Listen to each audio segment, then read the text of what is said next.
I never had a wristwatch. Not when I was a kid, not in my like teenage years. I just didn't need it. I didn't care about it. Who cares about time? And then about 11 years ago, I started to do a lot of running and hiking. I wanted to get like a sport watch that has a GPS that can help me to do all of those things. And so I got one. I did everything with this. It was my daily watch. Of course, I did some sports, but mainly I use it as a watch to check the time, right? Then about a year ago, things changed, like really. So what happened is that my job started to evolve a bit.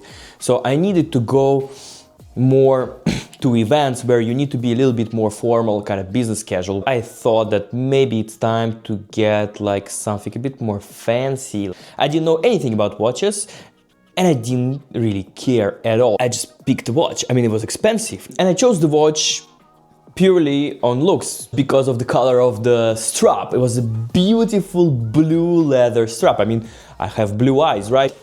It's beautiful blue leather strap. So I just grabbed this watch. I didn't know anything about this, like nothing. So I thought, okay, maybe I should just Google what the hell did I just buy?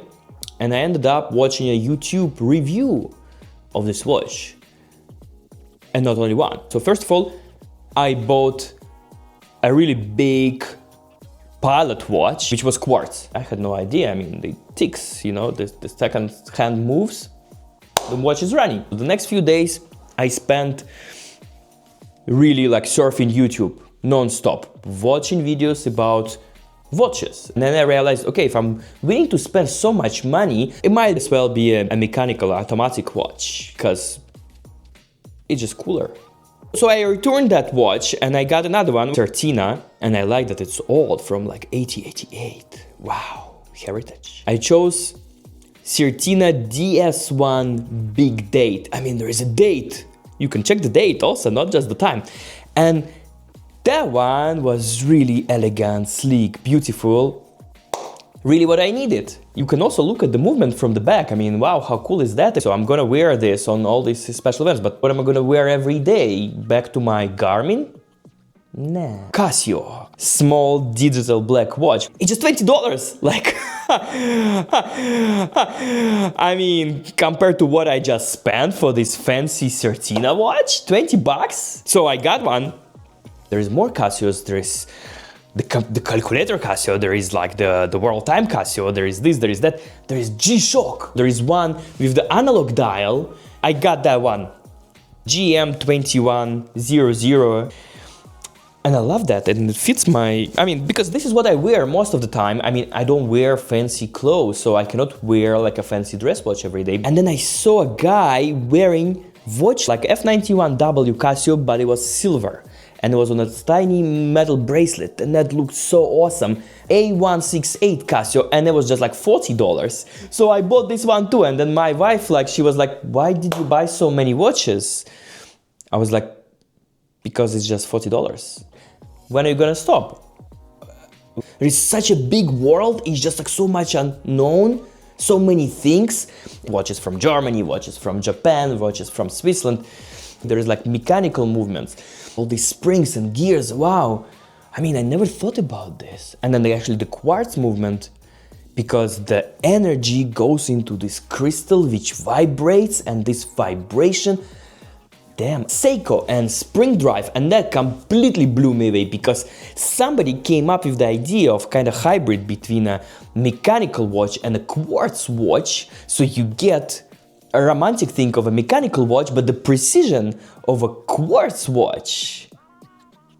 I just started surfing YouTube non-stop. I mean, there's so much lore. Somebody like, I don't know, fought in a war or discovered something, went to the moon. That person was wearing a watch. Now they just selling this story. You can be like that guy, just like him. Just buy this watch and you understand that you're being fooled. I started browsing on types of watches and thinking, wow, would it fit me? I mean, I like that, I like the story about it. And then I would go to a boutique and try the watch and then like, nah, it's not for me. But just talking about this, okay, there is this movement, there is Sellita, there is ETA, the power reserve, or what is a power reserve? I got completely sucked into that. Now I have a toothbrush for the watches. it's really cool to talk to a watchmaker. My wife gifted me a watchmaking masterclass, and it was really, really cool. Just I cannot do that because I don't have the patience and the dedication to do this type of microsurgery with a forceps, but it was really nice. And I talked to those guys about watches. I don't really have anybody to talk about it, and it feels kind of isolating, and maybe that's why there's so many things on YouTube about watches. Now I'm making a YouTube video about watches because I feel like I need to share all this excitement, but at the same time frustration because it occupies so much time. I read it somewhere on the internet that like wristwatch is a great productivity tool because you can always check your time and be very productive. No way for me. I'm not productive. I'm just browsing YouTube and reading Houdinki articles online about watches, thinking what would be my next watch and trying to rationalize that one for this outfit, that one for another outfit, but if I go there. So my wife, she said like, that's cool, you have a new hobby. What hobby? In my late 30s. I'm married, I have a kid, I have a corporate job. It's insane. My hobby, I play chess for free. Mainly I play it while taking a shit, but still. But to be fair, I don't need to buy all these watches. I go and I talked about them and I kind of select them, but I don't really need to own them. I can only wear one at a time, and I feel guilty for not wearing the others. And so they just sitting in a box and doing that. Oh, I got a watch box, yeah. You need to put them somewhere, right? And you can also look at them, a heirloom. I think that's amazing because that's like what connects generations. The thing which will run when you die, and you can pass it to your kid. That kid will pass it to his kid. Yeah. I'm trying to also control myself, but I can't. Like another day, I found myself bidding on an online auction for like 50 years old Eterna military watch. What would I gonna do with that? It's cool to have it, but I feel like once you get it, you're not that excited anymore.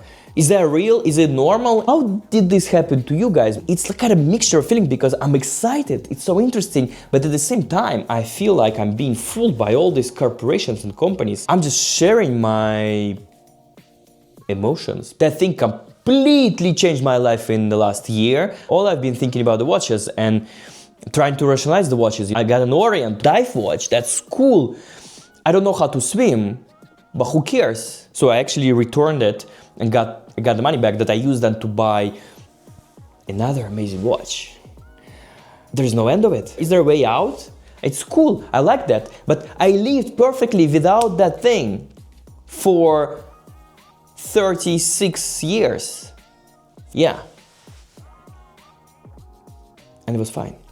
But now, it just doesn't let me go. And you know what? Yesterday I ordered a new watch because I really wanted a vintage inspired skin diver. How is this gonna stop? Now I'm making a YouTube video about watches. Is that what everybody does? Yeah, let's see. Well, maybe I'll make another one.